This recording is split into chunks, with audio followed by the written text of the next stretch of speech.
Good morning. So I wanted to put this down on video because it keeps coming up and I keep finding things in it that help me.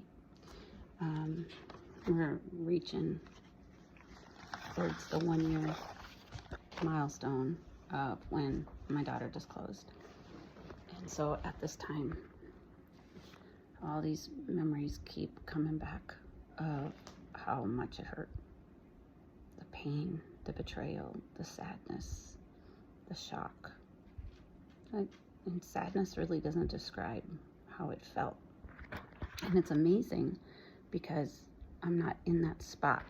But with these memories so fresh, it's like you can go right back there. And you know in your brain that you're not there, but the hurt is there. And I remember thinking, I didn't want any of this. I didn't want not one of these experiences. And if it had to be, if I could fix it, then let it happen to me, not to my daughter. But we don't get to choose those things, do we? And so God's been taking me and speaking with me and showing me things. And I have a couple of things that I've written down that he has written to me. And so here's one. I am with you, Maggie. I am next to you, beside you. I am accompanying you so that I may save you, so that I may rescue you. This has never surprised me. I knew what would happen, and I knew that you would need me because I know you and I love you. I know when it's too much for you, I'm right beside you. Where you have been sent will be destroyed. You weren't going back there, and you won't be going back there. You're coming home for good. I will not destroy you, but I will chasten you.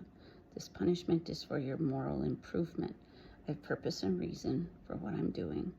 I have it all planned out. Just trust me. You have to be corrected for your wrongdoings. Your chastisement is to improve you, to make you better. This is a pretty severe rebuke. Take the correction. You have things that must come out. You know, that part of me, there's some pride in there. Like, how dare you?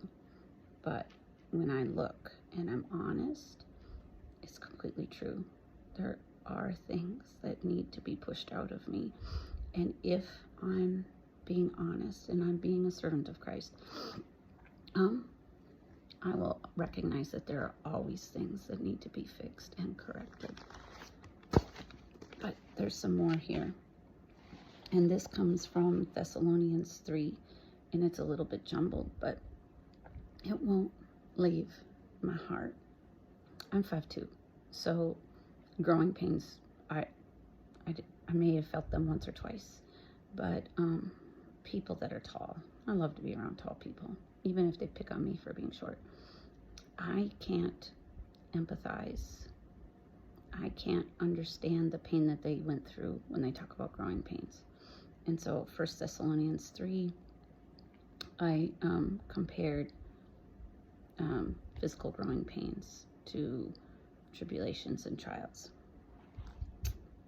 Okay, so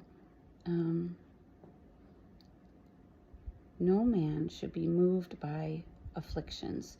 These difficulties were not unexpected. We knew that we would have trials. We told you when we were together, talking Paul to the Thessalonians, when we were together, that we would suffer tribulation. And then I looked up what tribulation was.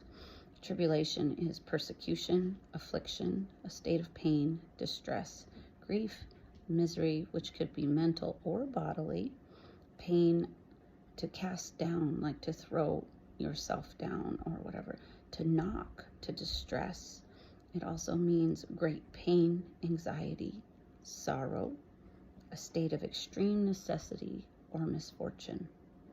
So these trials, pain, and sufferings, they come. It's not an indicator of how you're doing spiritually. but it is to stretch you out, to draw you tight. And this is when I started thinking of growing pains, those physical growing pains, and how, well, what are growing pains doing? Well, your body is literally growing, and it's a painful process, and everything's getting stretched.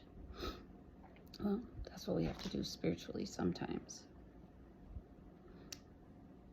It says, these trials, painful moments of grief, will stretch you, draw you out of your comfort zone until you think you will snap. A body does not snap. So you can be assured what God says stays true. I will not give you more than you can handle in 1 Corinthians 10:13. He knows our limits much more intimately than we do, and he knows what we can endure. It will not be easy. So we must lean on and in him during the pain. Growing pains hurt because you're physically growing.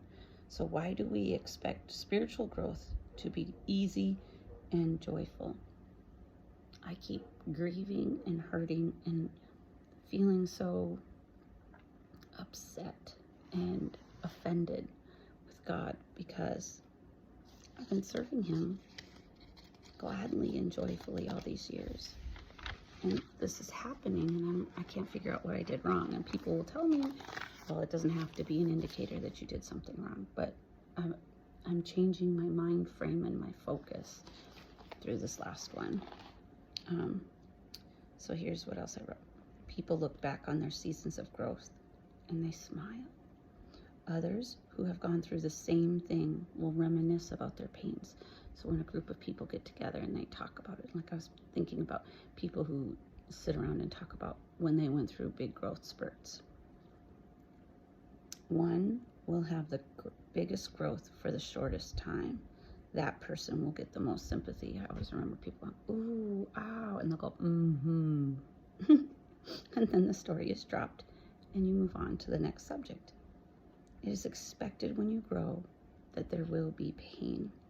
If we want to grow, we must expect the growing pains as they are part of the process.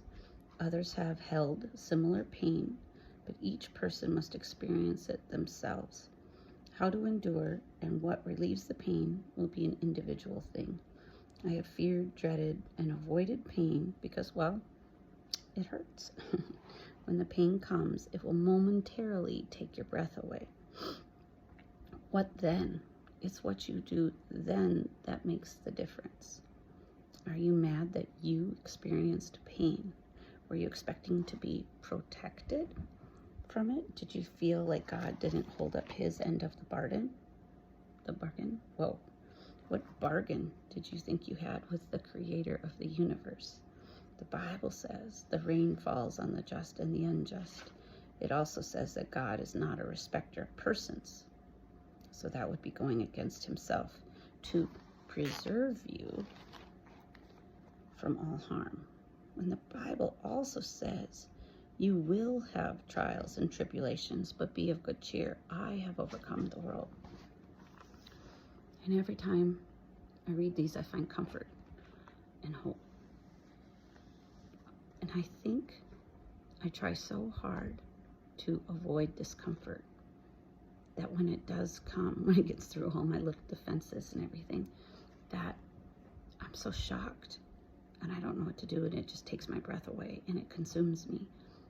But it shouldn't. It's part of the process, just like growing pains. I married someone over 6 feet so my kids could grow because I didn't have many growing pains, not physically. And so I'm watching my girls go through those pains and I'm like, yes, because I want them taller and bigger than me. I don't like the pain that they have to go through to get there, but I definitely want them to be bigger. So I can't embrace pain in my kids' life, just like I can embrace pain in my life if I know that it's part of the process. With my kids, when they go through their growing pains, I comfort them. I offer them suggestions for how to make it more comfortable as they go through it. And I just support them because it's part of the process. So as a Christian, what are we to do when those trials and afflictions come? Be of good cheer. I have overcome the world. This isn't more than God can handle. This is a time for you to lean in and gain your strength and your focus and your purpose through Him.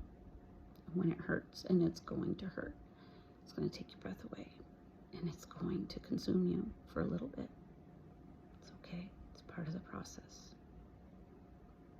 Just knowing that that's part of the process and that it's okay. But in the end, what comes? If I could be 5'5", it would be perfect.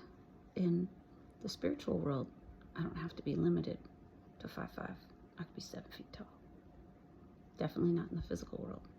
But how big could I get spiritually if I lean in and allow Him just to continue to keep growing and growing? Because He's my dad, not my 5'7" dad and my 5'5" mom. So He can make me as big as He wants to. But I can't stop the growing pains just because I don't like the pain. Powerful stuff. What does it mean, though? How does it affect you?